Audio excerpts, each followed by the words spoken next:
In today's video, I'm going to teach you how to delete Facebook ads. If you need to permanently stop an ad set or a single ad and clean up your account, this is the fastest, most definitive way to do it. First, open Ads Manager and look toward the top for the tabs that organize your work. You'll see options for campaigns, ad sets, and ads. Because we're removing either an ad set or an individual ad, switch to the Ad Sets tab if you want to remove a whole targeting group, or switch to the Ads tab if you only want to remove a specific creative. This matters because deleting at the ad set level removes all the ads inside that ad set, while deleting at the ad level affects only that one ad. Once you're on the right tab, locate the item you want to remove.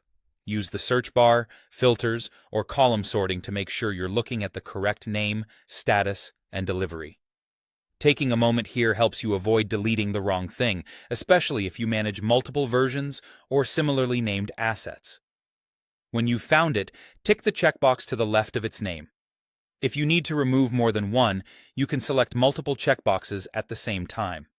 With your selection made, look for the trash can icon labeled Delete, usually at the top of the table.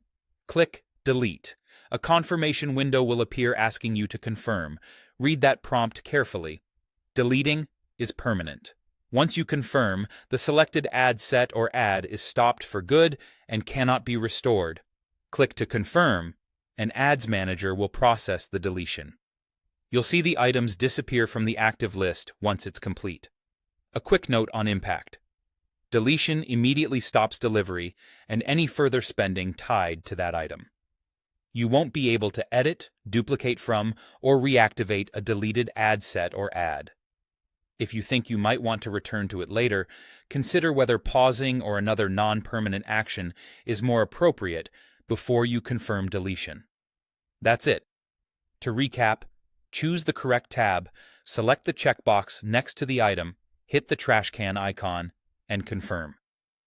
Take an extra moment to verify you're deleting the right thing, especially at the ad set level, and remember that this action can't be undone. Thanks for watching, and I hope this helped you confidently clean up your Ads Manager.